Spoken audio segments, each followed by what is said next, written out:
ایک تو ہم نے دیکھ لیا ماضی میں بھی جس طرح آپ بات کر رہے ہیں خان صاحب کے صاحبزادے جو ہیں اب وہ کانگریس کمیشن میں بھی امریکہ میں جا کے پیش ہوں گے، زلفی بخاری صاحب بھی ساتھ ہوں گے، اپنا مقدمہ جا کے رکھیں گے۔ ماضی میں ساری کوششیں پاکستان تحریک انصاف 2 سالوں سے کرتی آئی ہے، کچھ چیزیں ورک نہیں کی، کچھ اس کا کہہ لیں کہ اسے کچھ بینیفٹ ملا نہیں لوکلی، تو یہاں پہ بات کرنے کو تیار نہیں ہے۔ تو یہ معاملہ کس طرف جائے گا؟ ایک تو جو پارٹی کی لیڈرشپ جیل میں موجود ہے صاحب وہ کہہ رہے ہیں کہ بات کر لیں تاکہ معاملہ آگے چل سکے، لیکن سرائے کے بانی پیٹی نے پھر ایک بار سارے معاملے کو ویٹو کر دیا ہے کہ سڑکوں پہ آنا ہے، احتجاج کرنا ہے، 5 اگست سے پہلے دوبارہ سے تحریک چلانی ہے۔ عادل صاحب سب سے پہلے کیونکہ میری باتوں کے جواب ادھر سے آ گئے، تھوڑا سا میں جواب وہ دوں گا کیونکہ یہی ہمارے پاس ٹائم ہوتا ہے کہ آپ کے اس میڈیا کی طرح لوگ دیکھ لیتے ہیں۔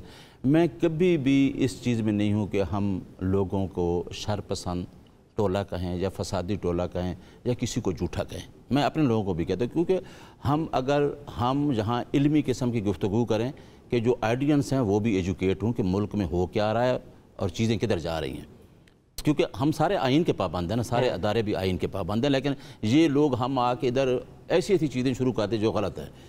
اگر یہ شرپسند اور فسادی ٹولہ ہے تو پھر 8 فروری کو اگر لوگوں نے ووٹ دیا ہے تو وہ کیا عوام شرپسند ہے؟ جس نے مینڈیٹ دیا، آئین کہتا ہے کہ رائٹ آف ووٹ یہ آئینی حق ہے۔ اگر میں ظلم کس کے ساتھ ہوا؟ 25 کروڑ عوام کے ساتھ۔ اگر میں نے ووٹ دیا ہے، میں جواب دوں پھر تو آپ میرا ووٹ چرا لیتے ہیں تو کہتے ہیں جی میں 17 سیٹوں پہ وزیر اعظم بن گیا ہوں۔ آپ کہتے ہیں کہ یہ شرپسند ٹولہ ہے اور فسادی ٹولہ ہے۔ میں نے ان کے ایک MNA نون لیگ کے تھے، ایک پروگرام میں اس نے بھی یہ کہا، تو میں نے کہا جی KPK میں 3 دفعہ وہ حکومت آئی ہے، اٹ مینس کہ دے ہیو ڈیلیورڈ۔ وہ آگے سے اس نے جواب کیا دیا؟ کہتا ہے جی وہ پٹھان لوگ ہیں، وہ جذباتی ہیں۔ تو ایک چیز ایڈمٹ ہوگی کہ انہوں نے ووٹ دیا، یعنی ہمیں شرپسند بھی کہتے ہیں، فسادی ٹولہ بھی کہتے ہیں، اور یہ بھی۔ آج علیمہ خان کے بارے میں کہیں، مجھے تو دکھ ہوا ہے کہ وہ جھوٹ بولتی ہے۔ اگر وہ میڈیا کے سامنے بھی کوئی بات نہیں کر سکتے، جو آپ نے پیکا ایکٹ کے ذریعے آپ کی آزادی، عادل صاحب عوام یہ آپ کی آزادی چھینی گئی، ہم یہ بات بھی کرتے ہیں، میرے اوپر، میں عدلیہ کی تحریک میں صدر رہا ہوں بار کا، میرے اوپر پرچے نہیں ہوئے۔ اس دور میں میرے اوپر بھی 5 پرچے ہیں دہشت گردی کے، میں دہشت گرد ہوں، ابھی گاڑی میں جاؤں گا، میرے خلاف 788 کے پرچے ہیں۔ آپ کہتے ہیں کہ جس کے بیٹے، یعنی آپ ایک بندے کو، ایک بات دیکھیں، روایتی سیاست کو چھوڑ دیں۔ یہ جو 1985 کے بعد ہوا نا یہ کلچر، یہی ہوا کہ جی کلشن کوف کلچر، اپنے پروٹوکول، منسٹر، MNA، میں اپنے کی بات بھی کرتا ہوں۔